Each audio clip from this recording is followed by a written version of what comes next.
Oke, Assalamualaikum warahmatullahi wabarakatuh.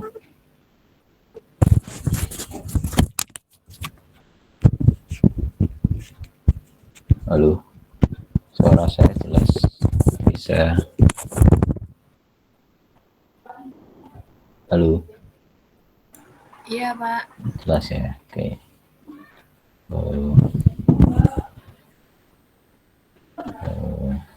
Ini banyak yang buka HP saja atau memang mendengarkan. Saya husnudzon saja, mudah-mudahan apa yang saya sampaikan bisa dimengerti. Oke, 45 orang, 6 saya tidak nambah-nambah ya. Berarti kita mulai saja. Bismillahirrahmanirrahim. Assalamualaikum warahmatullahi wabarakatuh. Semoga semuanya sehat-sehat saja. Pertemuan kali ini nanti saya membahas tentang pentingnya beban lateral yang berupa angin yang memang harus diperhitungkan terutama untuk bangunan tinggi atau high rise building. Terus yang kedua ini pembagian tugas untuk mid semester atau tengah semester awal. Tugas pertama adalah melatih menginfill sistem struktur, dan mid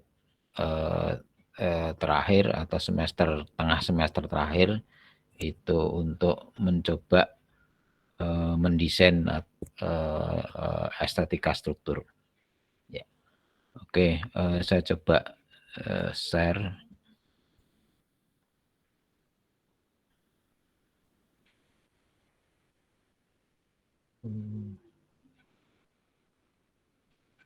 Oke.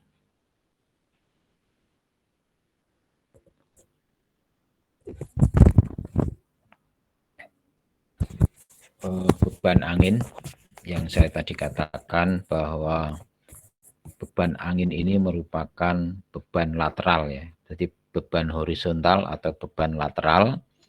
Di samping beban yang lain yang harus diperhatikan adalah beban gravitasi atau beban vertikal. Ya, beban horizontal salah satunya angin dan yang lain adalah gempa bumi. Ya. Gempa itu nanti urusannya dengan pondasi. Ya, kita melihat yang berpengaruh pada fasad bangunan sehingga angin ini perlu kita pelajari. Ada beberapa hal ini juga saya ambil dari alamat ini ya, webnya. Ini nanti saya share di Zoologi. Nanti kalau lengkapnya lebih detailnya bisa lihat di sana. Ya. Secara garis besar saya jelaskan saja bahwa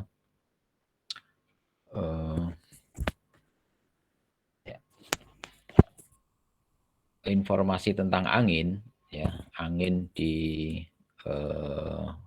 hubungannya dengan bangunan tinggi atau bangunan high rise building itu akan sangat berpengaruh terhadap mass building atau massa bangunan atau fasad bangunan. Ya, itu yang yang harus kita perhatikan. Sekali lagi memang wilayah hitung-hitungan berapa bebannya itu wilayah ahli struktur sipil ya. Tetapi dengan adanya beban angin itu akan membuat arsitek lebih kreatif ya dalam menyajikan bentuk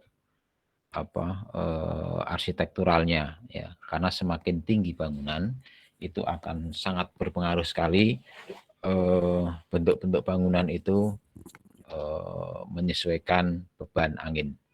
Ya.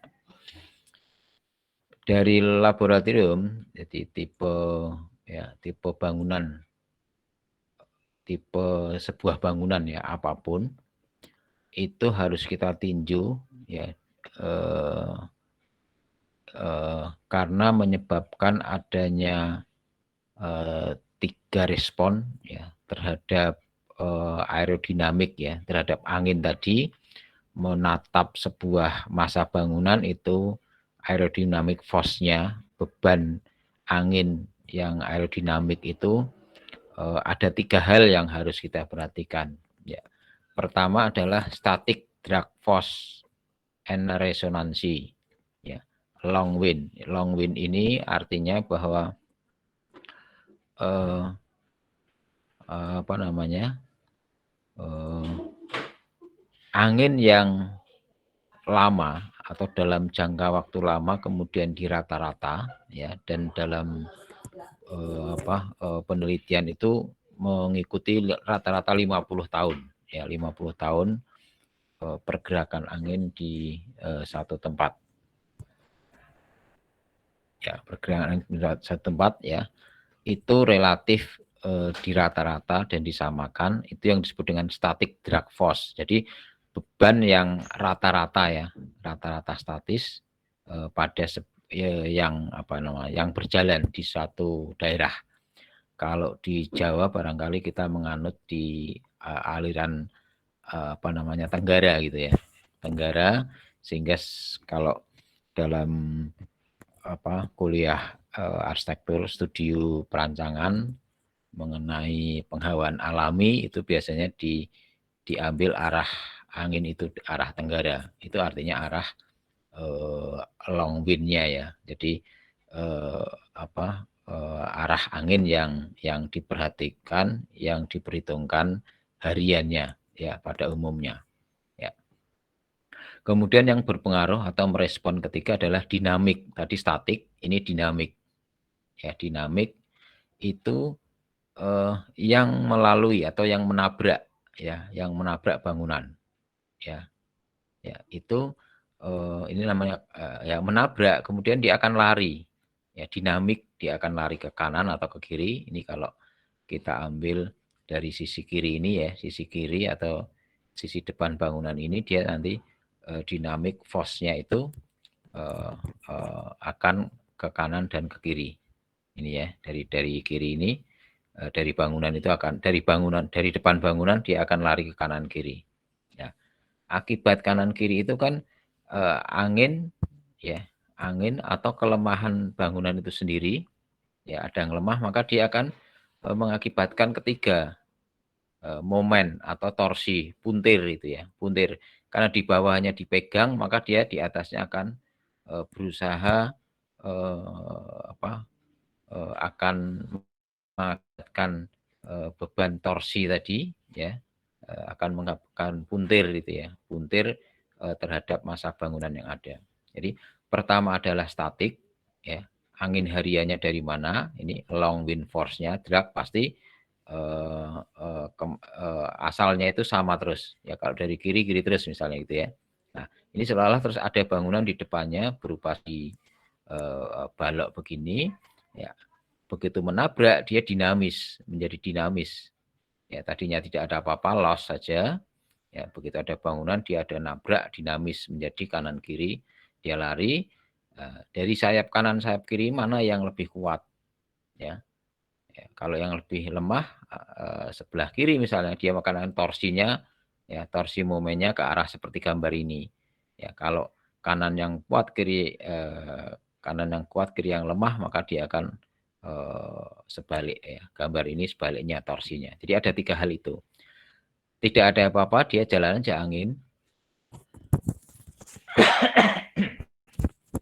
Begitu menabrak maka dia akan dinamis, angin itu akan nyebar kanan kiri, kemudian mengakibatkan yang terus-menerus mengakibatkan bangunan ini atau massa bangunan ini akan muntir gitu ya, memuntir. Itu. Jadi 3 hal ini, statik, dinamik, dan torsi. Ya. Nah, sebagai gambaran begini, ya, sebagai gambaran bahwa yang bawah ini ya, itu kan apa namanya, di dasar ya, di lantai satunya. Ya. Akibat angin tadi dia mengalami torsi. Ya, torsi jadi seolah-olah ekstrimnya di atas itu menjadi muntir begini. Itu ya, torsi. Jadi torsinya ke arah sana. Nah, ini bawah ini adalah lantai 1, 2 yang dipegang oleh pondasi. Dia tetap, tapi yang atasnya dia akan muntir. Ya, ini gambar visualnya kurang lebih seperti ini. Ya, ini kalau Anda belajar SAP, ya, program perhitungan struktur, nanti akan muncul begini. Kalau kolom-kolomnya hijau itu berarti kuat, gitu ya. Walaupun gambarnya ada muntirnya, artinya dia kena beban puntir atau beban horizontal, dia tetap hijau itu ya, tidak merah. Ya, tidak merah berarti dia kuat ya. Atau yang program baru itu namanya Tekla ya. Tekla kalau SAP itu sudah lama. Tekla itu yang baru, lebih lebih lebih rigid, lebih ini apa namanya? Lebih variatif ya bangunannya, tidak hanya sekedar kolom dan balok. Jadi dome, yang lain-lain itu bisa untuk animasi, bisa menghitung kekuatan struktur. Tuh. Nah, penjelasan dari tadi kurang lebihnya begini, ada sebuah massa bangunan tadi, adanya angin ya, beban horizontal yang berupa angin ya seperti ini. Ini seolah-olah seperti tangan itu ya, tangan yang kanan ini memuntir itu ya. Nah, ini tadi yang tadinya long wind ya, tidak ada bangunan, lanjut aja dia. Tapi ternyata setelah ada bangunan, dia nabrak, ya sebagian akan lari ke kiri dan sebagian akan lari ke kanan atau ke kiri bangunan. Ya, akhirnya angin yang terus-menerus ini, ya massa bangunan ini ada yang lemah, ya sehingga terjadi torsi. Ya, entah torsinya muter ke kiri ya, ke kanan atau muter ke kiri. Ya, itu tergantung dari tapi dimungkinkan semua bangunan yang kena angin ini akan terjadi torsi. Ya, distribusi torsinya itu yang dari mana? Kalau misalnya seperti ini dari arah gini, ya ini tanda ini, itu berarti dia akan torsinya ke kanan. Kalau mungkin dari sini, ya mungkin torsinya kalau sana itu apa ke kanan ya. Kalau ini ke kiri berarti ya, kebalikannya pokoknya. Ya. Nah, distribusi anginnya seperti itu, akhirnya dia menjadikan massa bangunan ini terpuntirkan, tertorsikan. Nah, di web ini saya nanti upload di Sologi, nanti bisa Anda lihat di web ini ya. Jadi simulasinya mudah-mudahan bisa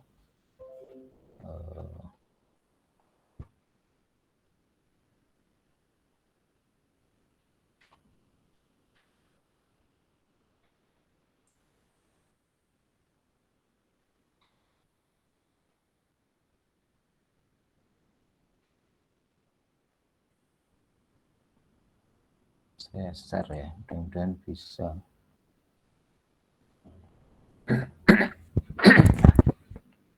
Oke, nah, ini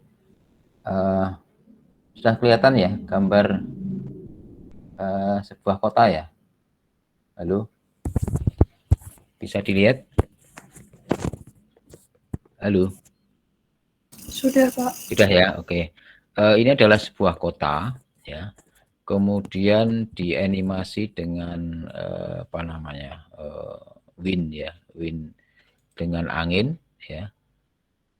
Dengan angin, ini gambar kota San Francisco dengan bangunan tingginya. Ya. Kemudian disimulasi nih, jadi pergerakan angin dari sisi kiri ya. Ini kalau yang merah itu ya, merah sampai ungu itu berarti kecepatannya sampai tak ulangi dikit. Ya.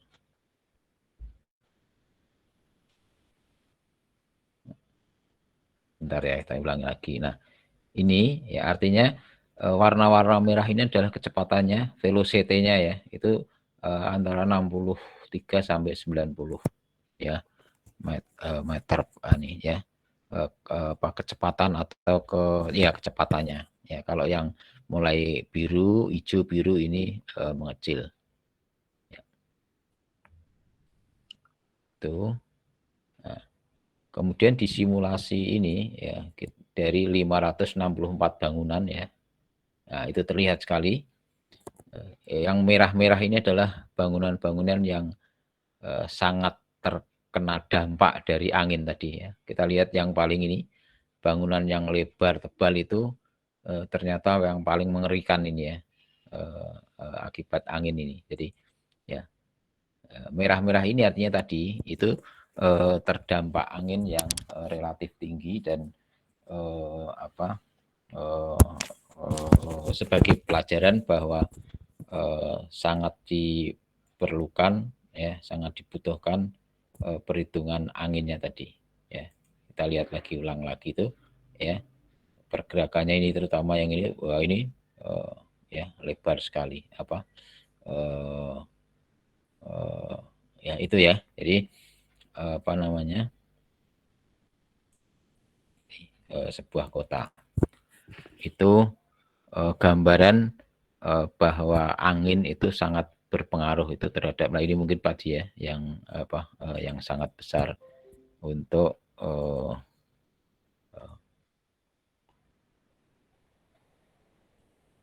saya share lagi.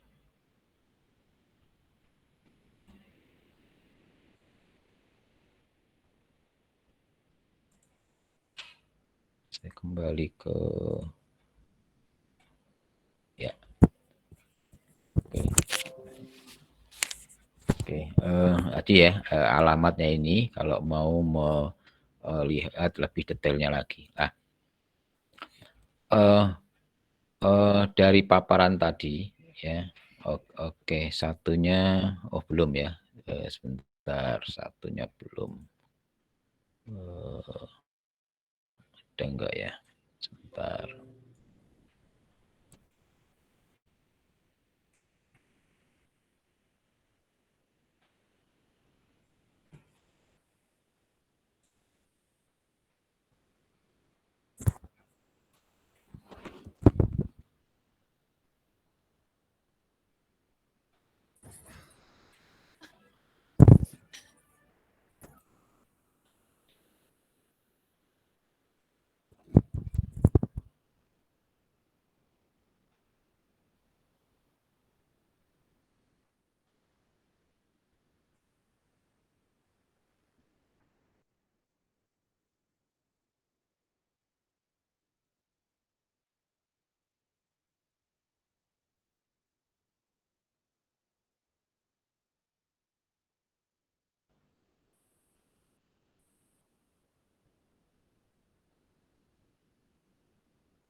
Sebentar, dia hilang ya.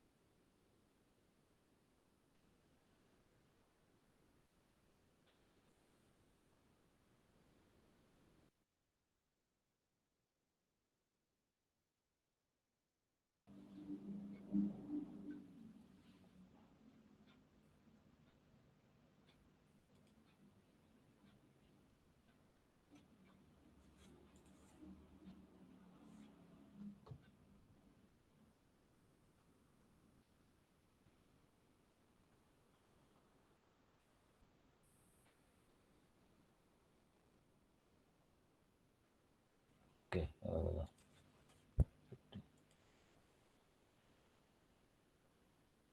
mohon maaf, dah nggak ketemu ya.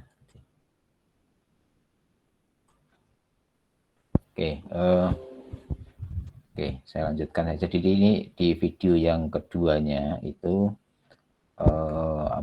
memperlihatkan sebuah angin ya di laboratorium, angin yang disimulasikan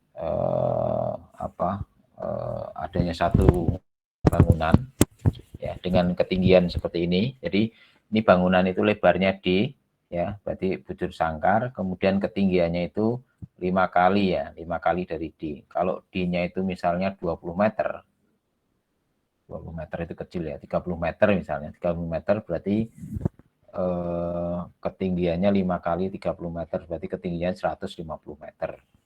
Ya, 150 meter kalau dibagi 4 ya kira-kira 40 lantai lah ya, 35-40 lantai. Ya. Dari sebuah masa bangunan ya, ini prediktif ya, D-nya berapapun itu ternyata kurang lebih hasilnya seperti ini. Ya. Ini ada tabel sebelah kanan itu ED, itu eccentricity, ya eccentricity, share-nya eccentricity ini yang bisa mengakibatkan atau yang harus kita perhatikan terhadap torsinya tadi. Ya. Sedangkan sebelah kiri mean share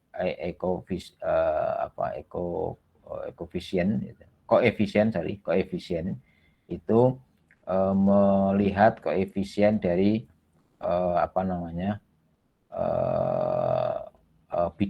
bidang tatapannya ya.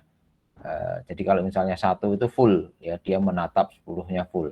Kalau misalnya miring ya, arahnya miring berarti kan dia tatapannya berkurang ya. Kalau 1 lebih itu berarti anginnya melebihi dari angin yang besar menatap seluas dari wajah bangunan itu. Ya. Jadi ini rentang waktu ya. Ini saya kurang jelas, dia 30 menit atau 30 detik. Sebentar ya.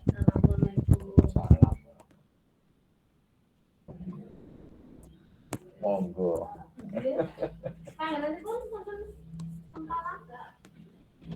Tetap. Niko, mbok nih. Monggo. Pinara. Pinara kedap, Pak. Maaf ya.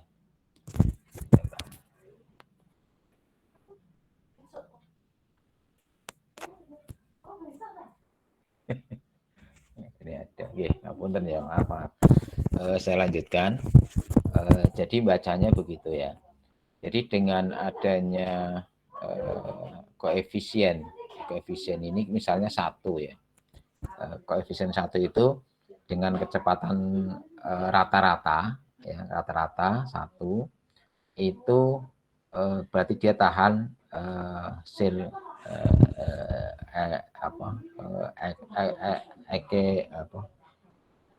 eccentricity-nya kemungkinan torsinya itu juga 0% ya. Kemudian pada jenjang waktu ini kan lamanya angin itu kan jam sekian bisa rendah, kemudian semakin tinggi dan sebagainya lah. Pada waktu percobaan untuk sekian waktu ya, misalnya yang paling ekstrim begini ya, di 330 ini itu dia rendah, ini koefisiennya gitu ya, dia tetap aja mendekati atau minusnya hanya 10%. Kesimpulannya artinya dengan panjang lebar yang sama untuk bangunan ya, D-nya sama ini, itu kemungkinan torsinya itu paling banter hanya minus 10%. Artinya atau plusnya sedikit ya, persen. Jadi goyangannya itu relatif sangat-sangat kecil. Ya. Kita bandingkan dengan yang building B dengan bentuk satunya hanya setengah dari lebar panjangnya. Lebarnya itu setengah dari panjangnya, kurang lebih 0,5 ya, dari setengahnya kurang lebih. Ya. Ini lebih kuat lagi. Bentuk yang memanjang ternyata kan jadi wajahnya menjadi sedikit. Kalau ini wajahnya kan 2 kali lipat ya. Kami wajahnya kan berarti sahnya 1,5 ya. Ini juga sama. Kemungkinan torsinya itu hanya ya ini 5% ya, antara 5%-an paling tinggi ya. Kita coba lihat yang bentuk jajaran genjang ini ya. Bentuk jajaran genjang itu ternyata kan bentuknya menjadi lemah dia, sistem strukturnya tidak, atau bentuk jajaran genjang itu tidak serigid ya, ini kan bentuk kotak ini gitu ya. Nah, jadi dia lebih ekstrim ini ya. Jadi ternyata eccentricity-nya itu ya, kemungkinan torsinya itu lebih besar. Ya, ini sampai 30%. Ya, bentuk yang BD itu ternyata lebih besar lagi. Ya, itu sampai ini bukan lebih besar ya, masih lebih kecil dari yang bentuk C ya. Ini 20%, tetapi di tingkat ini bawahnya hampir 50%. Ya. Ya, goyangan amplitudonya kan relatif besar ini. Ya, tipe D ini. Ya, antara 20 sampai 50, berarti ada 70 ini. Kalau ini antara 30 sampai 20, hanya 50. Ya, tetap lebih kecil ini daripada yang building D. Ya. Gambaran ini adalah menyajikan data bahwa yang penting untuk arsitek itu bahwa wind, angin itu harus sangat-sangat diperhatikan terhadap mass building. Jadi kurang lebih kalau bujur sangkar ya 4 persegi panjang ya relatif hampir sama, tetapi begitu jajaran genjang maupun elips lah gitu ya, itu sudah harus banyak dipertimbangkan. Ya. Oke, itu gambaran kenapa angin menjadi perhatian. Ya. Dari angin itu boleh saya share lagi ini ya.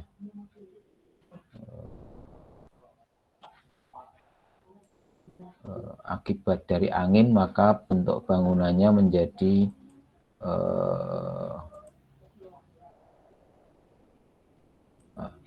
gambar struktur. Oke. Kemudian bisa dilihat ya.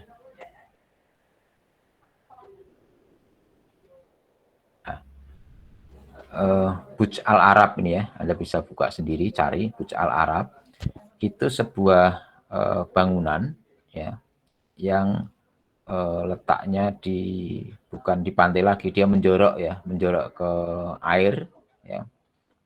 Memang ini dari segi arsitekturnya oke, tapi dari tata ruangnya atau kesepakatan dunia mungkin ini menjadi kontroversial ya, karena dia membangun menjorok ke laut yang sebenarnya tidak boleh gitu ya. Ya. Terlepas dari itu ya, yang kita pelajari di sini adalah bagaimana bentuk ya masa bangunan yang terjadi itu memang berdasarkan klimatologi atau alam ya, bagaimana alam itu bekerja di sana ya, sehingga bentuk masa bangunan ini tidak melawan ya, tetapi bagaimana mengikuti atau mengurangi, paling tidak ya, mengurangi dari masalah-masalah alam ya, atau yang ada di alam ya. Sehingga ini arsiteknya ya, ya. Jadi apa namanya, image ya, image mass buildingnya tadinya dari layar gitu ya, layar terkembang, sebuah layar apa namanya, kapal-kapal kecil ya, sehingga bagaimana mempertahankan bentuk itu ya, ya, seperti ini. Jadi bidang vertikal ini atau kolom utama depan ini adalah sebagai front counter ya. Jadi sebagai kekuatan utama di depan untuk mengcounter angin ya. Nah, dengan sebuah batang bukan bidang ya, sehingga angin itu relatif kecil dia menerpa kolom ini ya. Dan sekaligus dia sebagai pemecah gitu ya, pemecah angin ya, pemecah angin ya, dipecah ya, kemudian menerpa wajah dari fasad dari bangunan ini, hotel ya, bangunan itu, tetapi dia miring ya, kan miring dia, berarti perhitungannya kan sinkonus atau kosinus gitu ya. Ya, dia miring, jadi bebannya menjadi separuh ya. Beban itu ditarik lagi atau ditahan lagi ditarik oleh kolom ini. Ya. Nah, sehingga bentuk layar terkembang itu kemudian diimplementasikan dalam sebuah sistem struktur menjadi bentuknya atau strukturnya ini expose ya, sehingga bentuk bangunannya itu estetika strukturnya muncul di sana, kuat sekali estetika struktur, sehingga seolah-olah fungsional arsitekturnya ini itu terlindungi oleh expose struktur ini ya, sehingga orang melihat pun merasa sekali sangat sangat merasa aman gitu ya, sangat merasa aman bahwa sebuah sistem struktur ini memang mengikuti alam ya, memecahkan masalah-masalah alam, terutama angin pantai yang ada di sana, sehingga tidak secara front menghantam, tetapi bangunan ini bisa memecahkan angin yang ada di sana, sehingga bentuknya menjadi segitiga itu ya, segitiga ya. Jadi semacam ini itu ya. Ini sketsa awal barangkali seolah-olah ini ditali gitu ya. Tidak seperti itu. Nah, ini gambaran dari sistem struktur tadi. Struktur utama di depan itu memegang semua sistem struktur yang ada di belakangnya atau sebagai sayapnya tadi. Oke. Ini sudah interiornya. Ya. Itu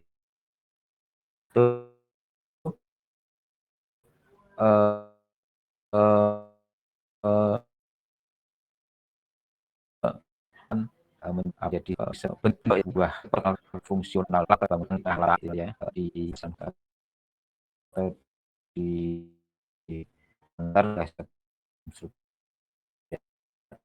dan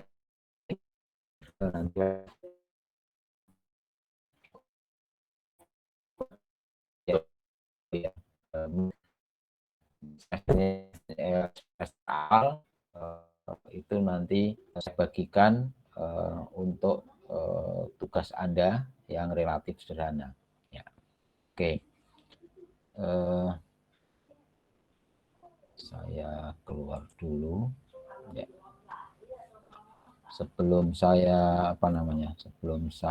jelaskan bagaimana metode pengerjaannya, saya share dulu untuk kelompoknya ya, kelompok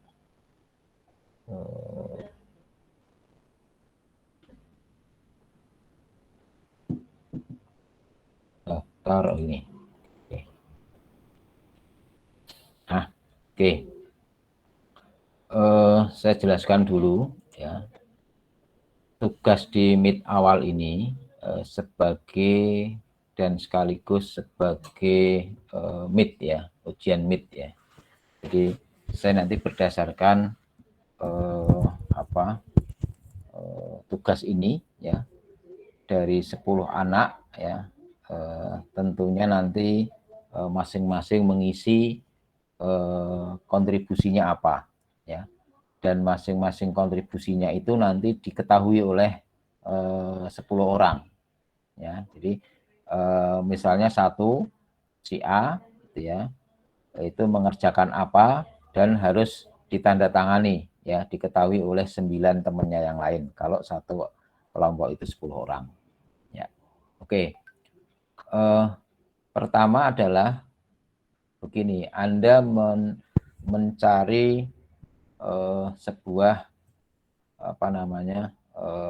bangunan ya. Ini nanti misalnya Empire State Building gitu ya. Nah, Empire State Building itu apa ya. Jadi Anda cerita tentang kondisi Empire State Building. Jadi dia sejarahnya seperti apa atau fungsi bangunan dibangun tahun berapa sampai sekarang digunakan untuk apa ya. Ada Empire State Building itu 102 lantai ya. Misalnya sebentar ya, kita keluar dulu. Saya cari Empire State Building. Oke, ini sudah ketemu. Misalnya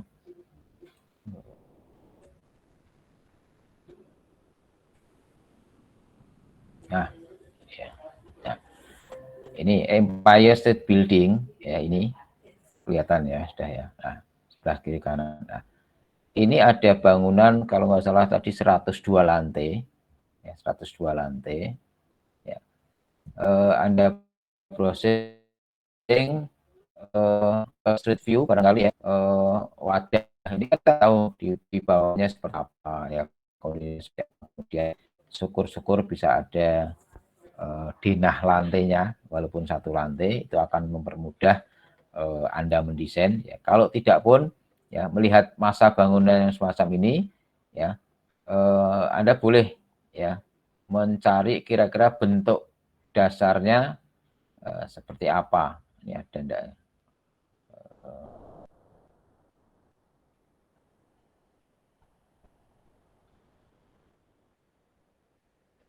Oke, jadi lantai 1 misalnya ya, bentuk yang demikian ya, itu lantai satunya berapa meter, lantai 2 berapa meter, kemudian sampai berapa ini, misalnya lantai 16 mengecil kan ya dinahnya, berarti Anda membuat dinah lantai 1, 2, 3, 4, 5 misalnya sama. Kemudian ini anggaplah misalnya lantai 15 sampai lantai 90 itu sama.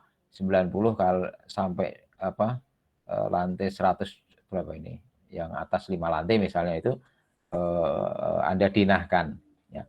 Dari dinah itu ya, nanti Anda mencoba mengisi ya sistem strukturnya ya, mengisi sistem strukturnya. Nah, bagaimana cara mengisi sistem strukturnya itu nanti setelah ini saya jelaskan ya. Ini misalnya Empire State Building ya, Anda cari sejarahnya, dibangun tahun berapa, fungsinya apa, arsiteknya siapa gitu ya, dan seterusnya ya. Jadi informasi sebuah bangunan itu sampai ke fungsinya untuk apa ya.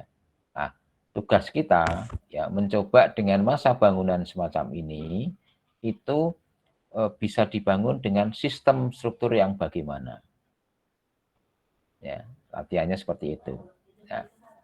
Nanti di meet kedua kita balik ya, Anda membuat sebuah masa bangunan gitu ya, membuat masa bangunan, kemudian Anda mendesain estetika strukturnya. Ini kan bisa membantu bentuk berapa lantai ini, di zoom kan kelihatan ini berapa lantai gitu ya. Tidak harus persis gitu ya. Misalnya ini Anda ada 50 lantai ya 50 lantai gitu ya. Tidak harus persis sekali. Kalau kelewatan satu lantai juga tidak apa-apa. Ya. Nah, bentuk ini kan akan bisa memperkirakan bentuk dinah di lantai ini ya. Misalnya lantai ini sampai lantai ini berapa.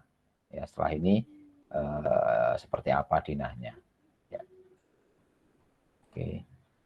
Nah, itu. Ya. Pak izin bertanya. Ya, monggo. Itu nanti ukurannya gimana ya Pak?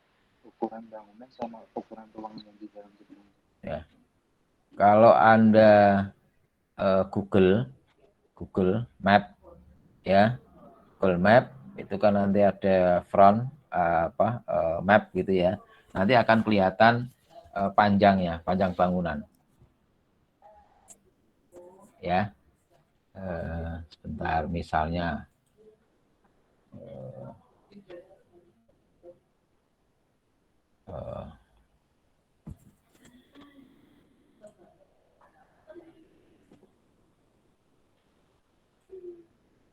misalnya ya pakai Google Map aja lah ya. Anda mesti tahu Google Map itu akan akan memperlihatkan bisa ya, artinya lebar panjang bangunan akan kelihatan ya dari Google Map aja. Jadi kepastiannya misalnya 30 aslinya 32 ya nggak apa-apa gitu ya. Aslinya 30 Anda membuat 32 ya nggak apa-apa ya, tetapi paling tidak mendekati. Gitu Mas ya. Ada lagi yang kalau yang di dalamnya itu Pak? Nah, yang di dalamnya ya sekali lagi gini, saya tidak menuntut Anda membuat dinah stupa gitu ya, dinah arsitektural. Jadi yang di sini nanti yang ditekankan adalah dinah struktural. Ya, sebentar saya lanjutkan. Jadi itu tadi ya contoh untuk apa namanya mencari bangunannya. Ya. Ini adalah salah satu contoh. Ini agak lompat-lompat nanti ya. Nah, oke. Nah, kemarin ya saya ingatkan lagi yang belum ikut kuliah bahwa unsur struktur ya, unsur struktur itu hanya ada 3 ya. Atau saya ulangi lagi ya, sebentar saya buka lagi aja lah daripada nanti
bentar ya, belum ketemu. Bentar.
Oke.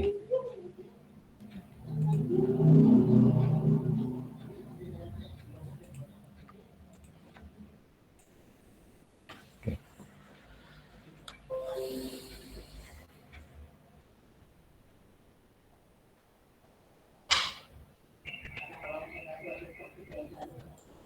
Oke, ya, jadi mengulang sedikit pertemuan kemarin bahwa unsur dalam unsur struktur dalam bangunan, terutama bangunan tinggi, bangunan vertikal ya, vertikal. Pertama, ada 3 unsur linier, unsur permukaan, dan unsur ruang atau spasial. Ya, jadi hanya 3 itu. Ya, jadi perkembangan dari tahun 1887 ya, ditemukannya apa namanya revolusi industri itu ya, revolusi industri dengan ditemukan baja itu sampai sekarang itu hanya ada 3 ini. Unsur linier itu adanya kolom dan balok. Ya. mungkin di sekitaran kita Solo atau bahkan sebagian besar Indonesia itu masih menggunakan banyak unsur linier, baik itu konstruksi baja maupun konstruksi beton bertulang. Oke, jadi linier itu seolah-olah garis gitu ya. Kolom maupun balok kita anggap sebagai garis linier.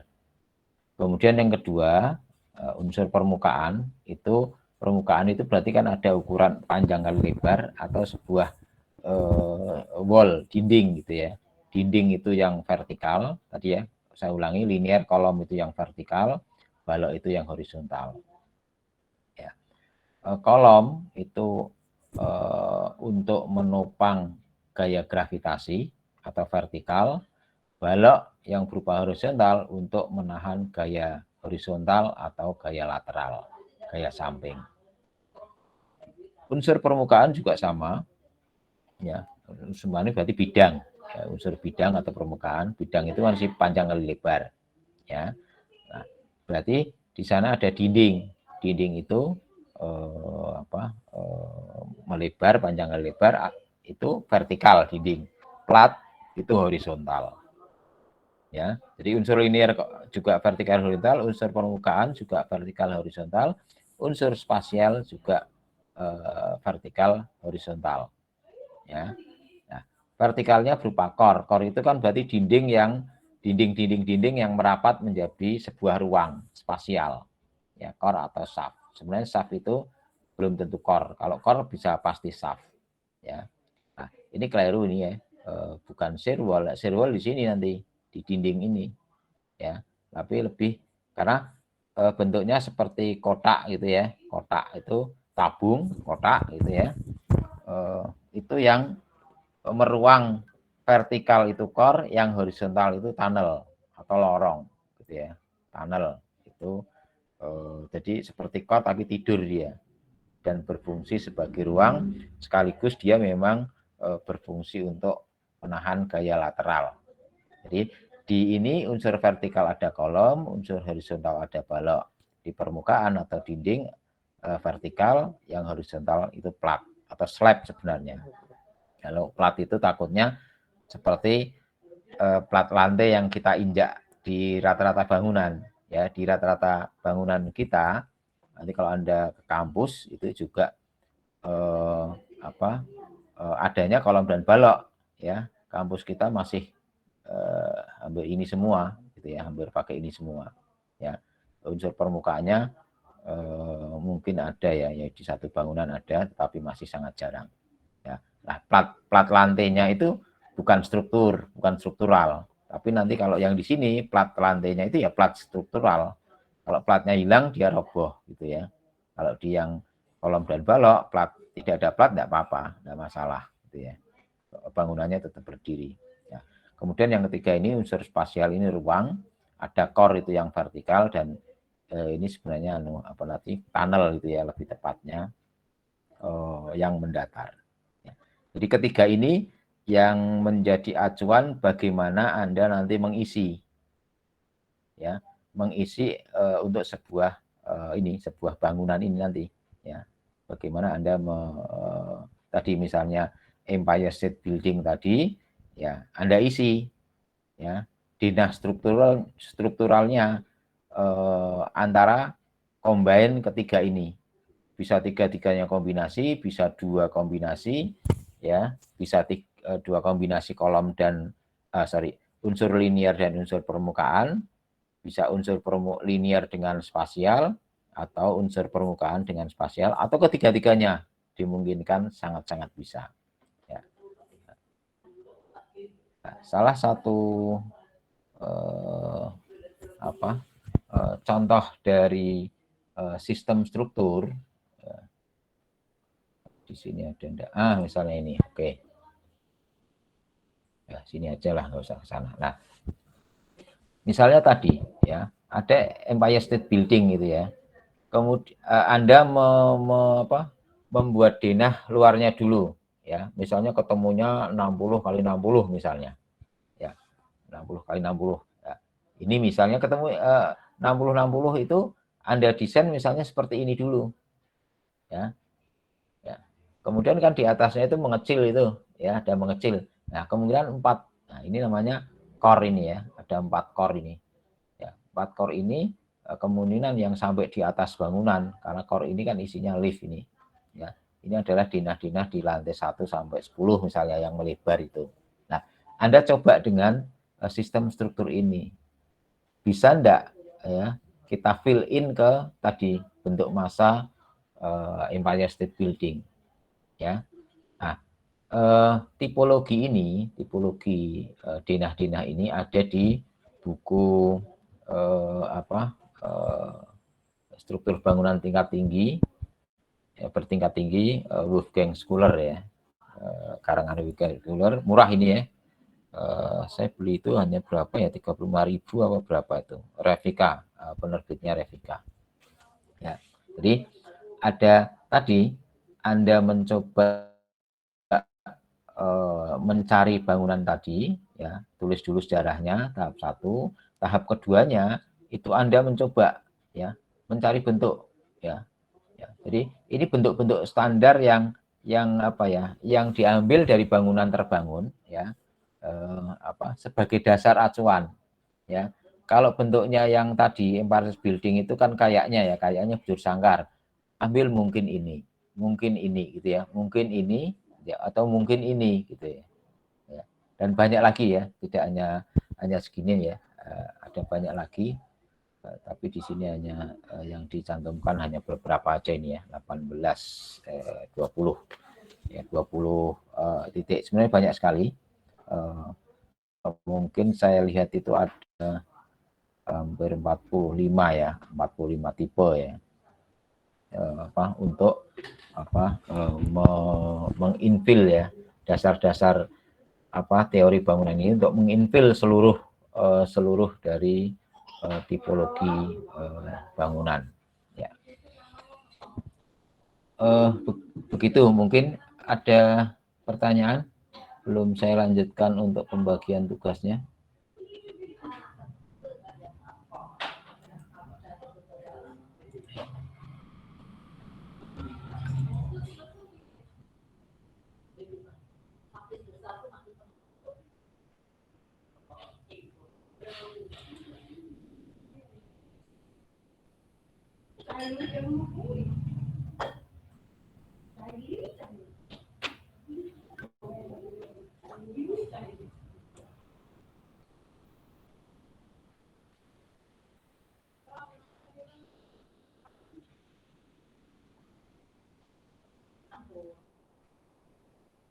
Ada pertanyaan?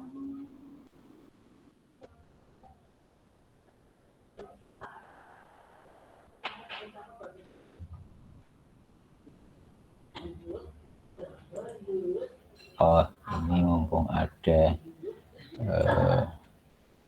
tadi yang sempat hilang ya.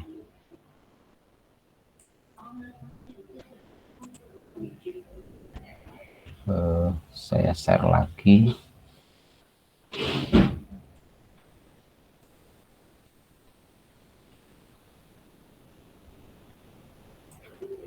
Oke.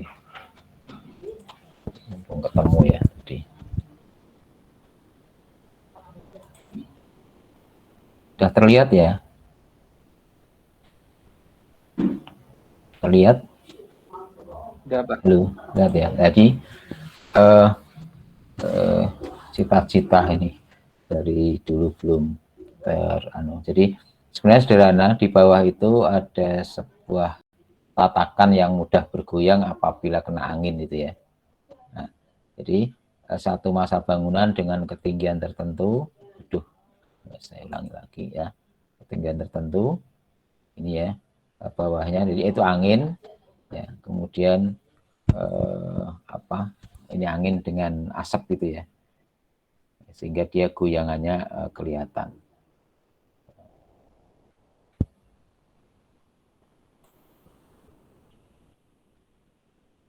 Itu. Kemudian ada yang satu lagi, mana ya?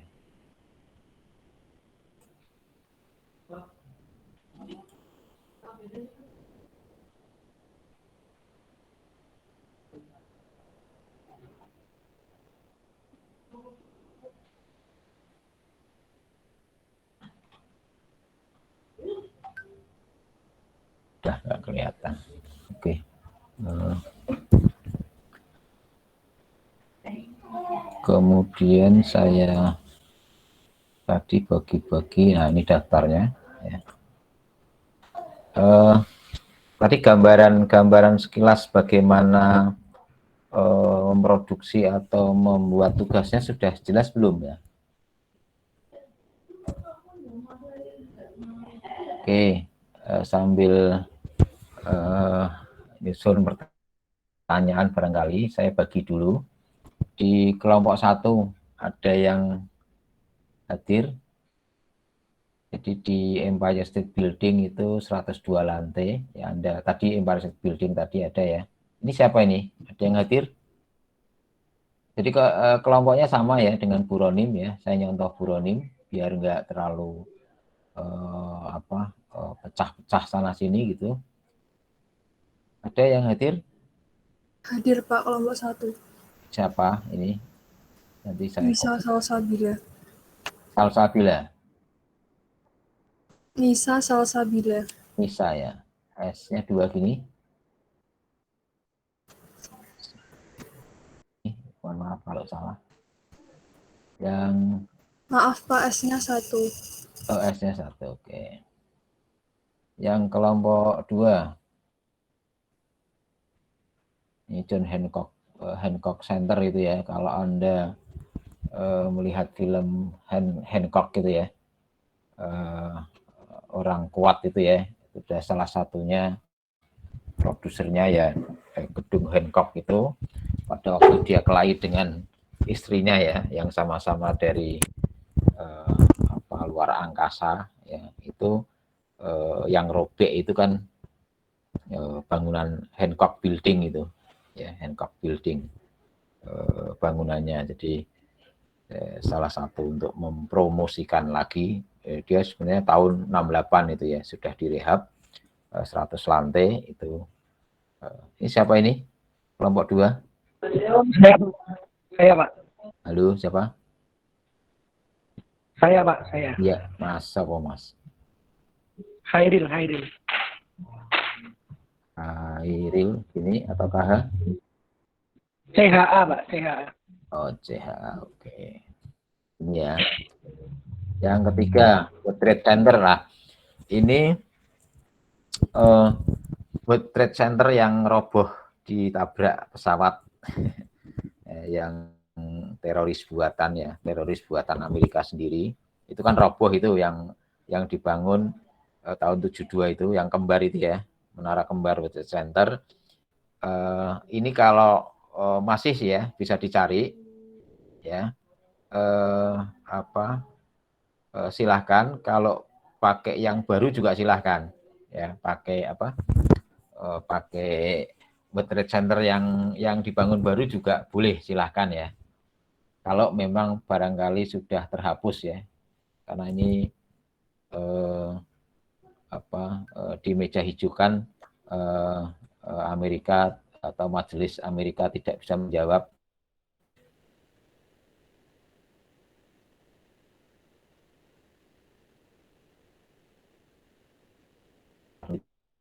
valid, kemudian mencari dana agar asuransinya keluar, itu seolah-olah ada ada teroris gitu ya. Jadi robohnya sebenarnya memang dia sudah pilot dan tidak mampu bangun lagi gitu ya. Tapi dengan dirobohkan dengan atas nama mengkambing hitamkan teroris, itu dia berhasil mendapatkan asuransi gitu ya. Oke, siapa ini? Kelompok 3. Arif Engel. Aris ini ya. Oke. Arif Pak. Arif Iya Pak. ini. Iya. Arif siapa? Engel.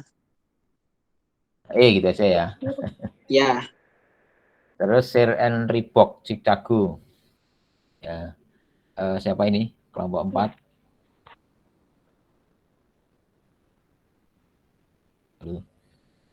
Kalau share Rubok aslinya itu tahun siapa? Ya. Ini ya. Yang awal tahun berapa hanya berapa lantai gitu ya. Nah, yang pengembangannya sebelahnya yang tahun 74 gitu ya, yang 109 lantai itu sarinya nanti. Oke. Case Manhattan kelompok 5. Siapa ini? Lu. Kelompok 5 siapa? Ada yang hadir? Ya, ini lampu lantai ya. Ada yang hadir? Kelompok 6? Halo? Nggak hadir juga. Ya, nanti saya share. Katarina, kelompok 6. Kelompok 6 siapa? Katarina. Katarina. Ini? T atau K? Ya.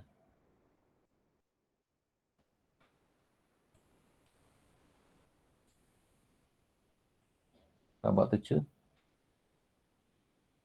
Steel building memang bangunannya steel semua, baja semua. Ya, 7 nggak ada yang hadir. 8? Saya, Pak. Hadir, Pak. 7 atau 8? Kelompok Yang 8. Yang 7 siapa? Ahlul Karim. Ahlul. Ini? Nggak pakai K. Ini Ahlul. Ini. G. Kapan? Mbak. Hadir, Pak. Tazkiyah. Mas. Ini. Pakai Z, Pak. Tazkiyah. Iya atau iya. Ini. Nggak ada Y-nya, Pak. Oke. Ini ya. 9. Evianita, Pak. A. Evianita. E. E. E. E. E. E. B. Ini ya. Oke. 10.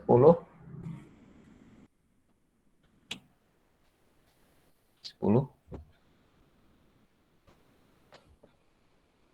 Ya, nanti diisi, tolong di-share ya ke saya yang kelompok 5, 10 mungkin belum hadir. Ini juga tadi yang 16, 18, 19 juga belum hadir yang sesi pertama.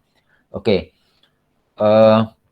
Jadi sekali lagi inti di tugas atau ujian ya, sekaligus ujian di MIT ini nanti Anda berkelompok saja menghadirkan cerita dari bangunan ini ya. Bangunan-bangunan ini ceritanya seperti apa, fungsi bangunannya untuk apa. Ya. Kemudian yang kedua nanti mencoba ya membuat dinah ya. Sekali lagi tadi dinahnya bukan dinah hall, ruang ruang direktur, ruang ini kan bukan dinah arsitektural, tetapi dinah struktural. Jadi dinahnya sederhana seperti tadi. Ada core-nya gitu ya, atau ada shear wall-nya ya, dinding penahannya, kemudian ada kolom-kolomnya di mana. Itu saja. Terus garis luar gitu aja. Jadi garis luar itu menggambarkan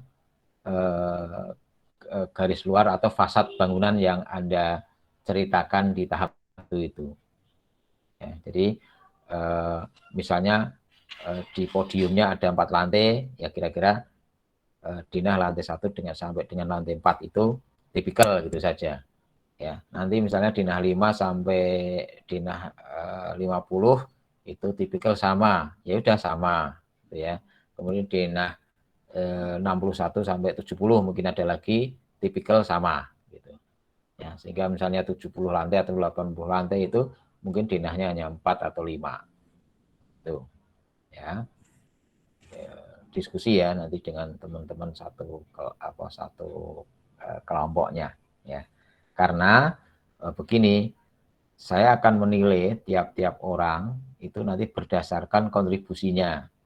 Ya, kontribusinya misalnya si A dia menulis saya berkontribusi menggambar dinah lantai 1 sampai lantai 4 misalnya. Itu nanti ditandatangani atau diketahui oleh 9 teman yang lain, ya, terus dilampirkan di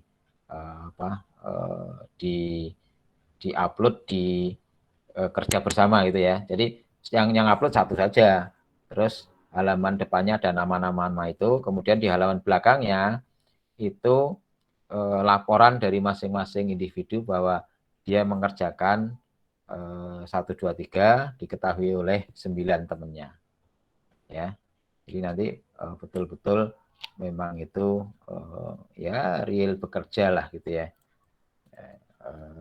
Pertimbangan nilainya nanti Anda kan, wah saya koordinatornya sudah begini gitu ya, yang lainnya bekerja, nanti kelihatan ya benar nggak lainnya itu nggak mengerjakan gitu ya, atau memang betul-betul nggak mengerjakan, maka kontribusinya ya mendekati adil lah gitu ya antara si yang bekerja keras dan tidak.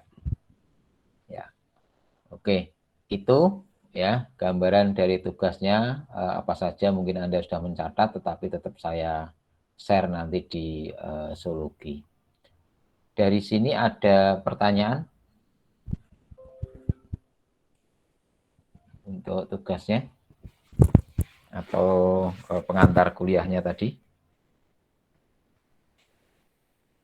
Cukup?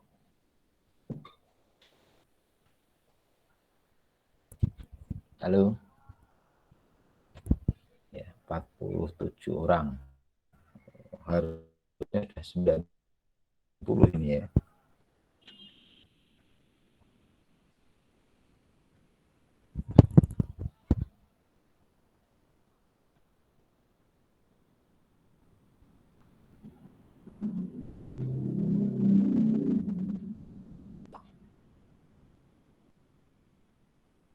Oke, kalau tidak ada, ya pas ini saya dipanggil Pak Rektor ya untuk menghadap. Oke, mudah-mudahan apa yang saya sampaikan tadi ya, kalau belum jelas ya bisa WA atau bisa email untuk keberhasilan tugas Anda. Ya, mudah-mudahan bisa mengantarkan apa yang saya maksudkan dan keinginan Anda untuk bisa mendesain high-rise building ya. Karena dari Anda sekian banyak, bisa jadi ada yang ikut kerja dengan konsultan asing gitu ya, yang rata-rata dapat high-rise building dan sebagainya. Oke. Kalau tidak ada, mungkin saya tutup ya ini. Alhamdulillahirrahmanirrahim. Kurang lebihnya mohon maaf. Assalamualaikum warahmatullahi wabarakatuh. Waalaikumsalam warahmatullahi wabarakatuh. Terima kasih Pak. Sama-sama ya. Waalaikumsalam warahmatullahi wabarakatuh, Mas.